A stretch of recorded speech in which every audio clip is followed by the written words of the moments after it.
चलो बच्चों, आज हम देखेंगे दीदी की डायरी, जिसके लेखक है संकलित।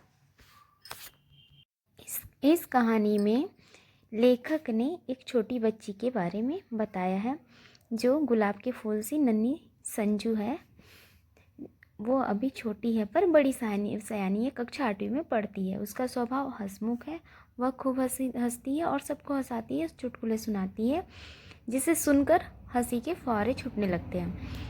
और संजू का शौक है कहानी, किताब, कॉमिक्स आदि पढ़ना। वह अपने कक्षा में अच्छे नंबर लाती है। उसे उपहार भी मिलते हैं, वो भी पुस्तक का, जिसकी वजह से उसके घर में छोटा सा पुस्तकालय बन गया है और स्कूल में उसे चटपटी पुस्तकों का तलाश रहता है। अभी पिछले दिनों संजू ने गांधी साहित्य पढ़ा। बाबू के सत्य के प्रयोग पुस्तक उसे बहुत पसंद आई। संजू बापू के इस प्रयोगों को अपनी डायरी में लिखना चाहती थी। वो डायरी लिखना चाहती थी पर उसे ये समझ में नहीं आ रहा था कि वह शुरू कैसे करे। इसलिए उसने अपनी दीदी से कहकर उनकी डायरी पढ़ी। फिर दीदी ने हौसला बढ़ाया और बोला, यह कठिन बात नहीं है, बस रात को मन लगाकर बैठ जाओ, दिन भर की सारी घटनाएं याद करो और वैसे की वैसी लिख दो। इसे प्रतिदिन लिखते रहना जरूरी है। फिर संजू ने दीदी की डायरी में निम्न चुटकुले पढ़कर लोटपोट हो गई। जैसे खरीदार मालिक से बोलता है, इस भैंस की एक आंख खराब है, फिर इस भैंस के 7,000 क्यों मांग रहे हो? मालिक ने बोला, भैंस से दूध लेना है या कसीदा कारी करवानी है? संजू की दीदी ने अपने करतब से जिसने जो फल चाहा उसे उसी फल की खुशबू सूंघा दी और जो मिठाई मांगी उसे चखा दी। लड़कियों को पढ़ाने का अवसर मिलना चाहिए। दुनिया में लड़कियां बड़े बड़े कार्य कर रही हैं।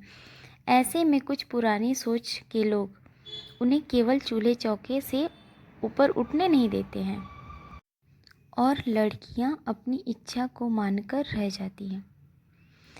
इसका विरोध संजू की दीदी के मन में उठ रहे थे। तोतो चान एक जापानी लड़की की कहानी थी। तोतो चान एक मनमौजी लड़की थी जिसे अपनी शरारत के कारण कई स्कूल बदलने पड़े। वह यहाँ रेल के डिब्बे वाले स्कूल में जम गई। शिक्षक का कोई डर नहीं, पूरी आज़ादी, उसका जीवन बदल गया। संजू को यह पुस्तक बहुत अच्छी लगी। वह सोचती कि क्या हमें भी पढ़ने की ऐसी आज़ादी मिल सकती है। फिर नन्ही संजू को अपनी सहेली पर गुस्सा आया, इसलिए क्योंकि उसकी सहेली की पढ़ाई छुड़वाकर उसके माता पिता गांव ले जाकर उसका विवाह करवा रहे थे।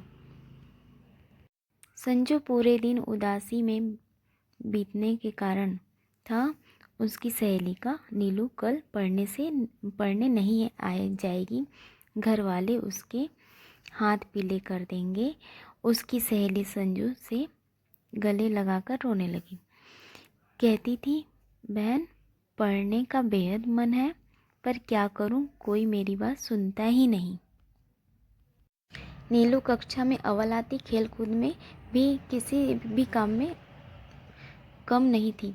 एक ही प्रश्न रहकर मेरे मन में उठ रहा था कि क्या लड़कियों को पढ़ने का पूरा अवसर मिलना चाहिए? दुनिया भर की लड़कियां आज क्या क्या करतब दिखा रही हैं। संजू स्कूल जाने के लिए घर से निकली और रिक्शे वाले की चीख से संजू ने कोई परवाह नहीं की। वह स्कूल गई। उसे अभिनय के लिए पुरस्कार मिला और शाबाशी भी मिली। आज कुछ अच्छा नहीं लग रहा है, न पढ़ाई में मज़ा आया न खेल में। कोई डांट डपट भी नहीं हुई। कभी कभी सोचती हूँ कि सब लोग लड़कियों को ही क्यों डांटते हैं। दीदी की डायरी से संजू को आधार मिल गया। उसने भी कल से डायरी लिखने का संकल्प ले लिया।